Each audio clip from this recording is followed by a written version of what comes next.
The member for Moncrieff to speak in response to the minister's statement. Hear, hear. Thank you, Speaker. And firstly, I would like to acknowledge my counterpart, Minister for Youth, Anne Ali, and for the work that she's doing in the youth space. She has a real passion for young people, and we do agree on wanting a brighter future for all young people across our country. Can I also acknowledge those in the gallery, the young people up there in the gallery? We're giving a wave to both sides. Those who have travelled from corners of the country to be here in our nation's parliament. We're very pleased to see you all here today. When the Leader of the Opposition, my good friend Peter Dutton, asked me to be the Shadow Minister for Youth, it was an emphatic yes. And while I may not fall into the youth age group, as the Minister also opposite does not either, I do remember what it was like to be a young person, and I understand very well some of the struggles that you face as young people in this country. And like many young people, I also came from a disadvantaged background. And while I don't want this speech in any way to be about my upbringing, my passion for youth does come from that. And I grew up in trust housing in South Australia, and don't worry, I won't bring it up every time I come to speak, but it did stamp me with certain hope for the future. And my family's generations of General Motors Holden's workers, factory workers, and I watched my parents work so very hard to give me and my other siblings opportunity. Eventually, we did leave social housing when my parents saved enough to buy a very small home. But it wasn't until I was 17 that a Rotary Scholarship presented an opportunity for me to see something different from what I'd known. I spent 12 months studying abroad in Denmark as a Rotary Scholar, which absolutely opened my eyes to how other people lived, what other opportunities there were to be had, and that I, too, could build something for my life and for my family. And that trip was a defining moment for me as a young person, and I'm certain that I stand here in this chamber today because of that opportunity that Rotary International extended to me as a young person from disadvantage. And that's what I want for all young people, and that's what the Minister wants for all young people, both ministers here in the chamber and, of course, the Shadow Minister for Education as well. We want opportunities for you, the young people of our country. And so I want you to have your defining moment, and I want you to realise that you can become the best that you can through educational opportunities, through programs and opportunities that may change your trajectory and your future and your family, so that you have a choice. Now, there are so many great organisations that offer those opportunities to young people around the country, and I thank them for that. I can't name them all, but I would just like to outline one that is in my electorate in Moncrieff, Men of Business, which is known as the Mob Academy in Southport, deliver support, education and opportunities for young boys, and they build them into better men. Initially, the Youth Mentor program was delivered in a park as a physical fitness program, and then in schools, reaching 2,000 young boys over the last decade. And with seed funding from Gold Coast Men of Business, Marco Renai and Jason Cesarago then created Mob's groundbreaking independent school that focuses on building better men through teaching respect, life skills, importantly, and the values of our community. The program has seen 456 beautiful boys who would otherwise have been expelled and possibly turned to crime change their life's course and graduate high school, attain their driver's licence and truly belong to a community that supports them long after graduation day.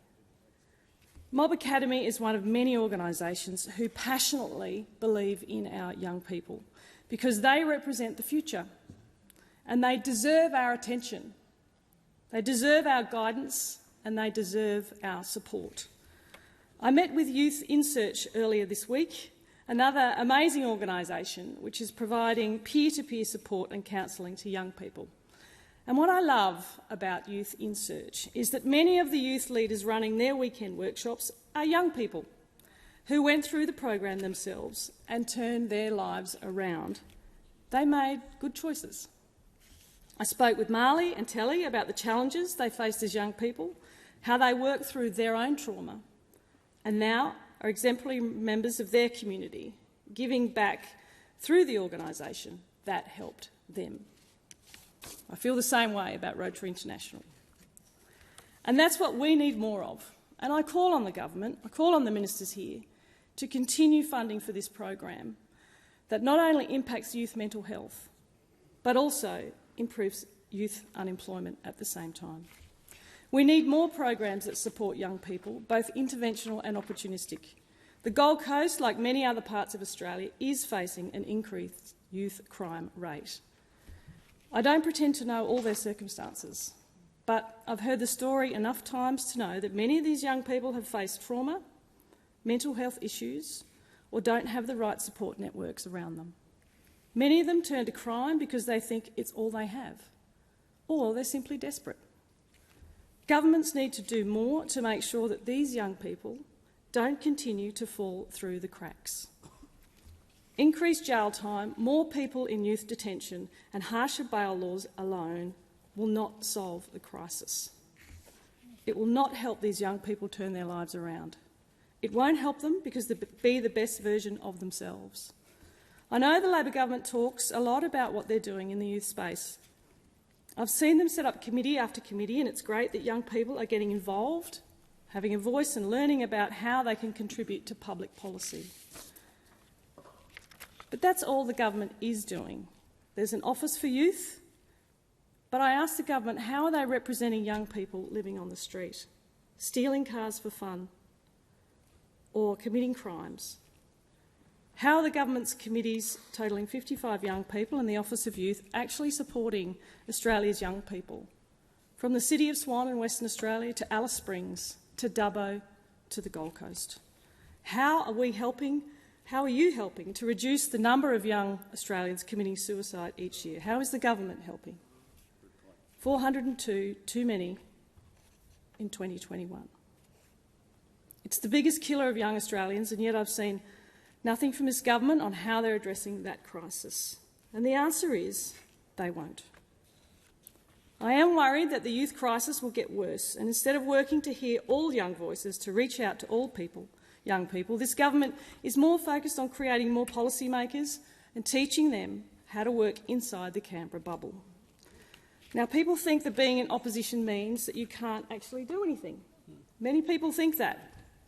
And whilst it's much harder to deliver for all young Australians, what I can do and have been doing is to deliver for my own community when the state and federal governments don't step up to the plate when it comes to opportunity.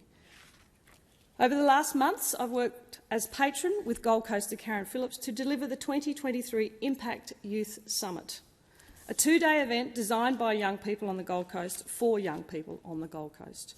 And we brought together more than 189 young people aged 15 to 24 across all cultures, identities and abilities and different socio-economic backgrounds to SeaWorld Resort for the first event of this kind on the Gold Coast. And it was an incredible success. We had a range of inspiring guest speakers, breakout sessions, hands-on activities and community organisations coming together to offer young people on the Gold Coast something different. A chance, an opportunity, a choice to help them be the best version of themselves. And I want to thank the Gold Coast community who came together around the vision and helped us deliver this for our young people.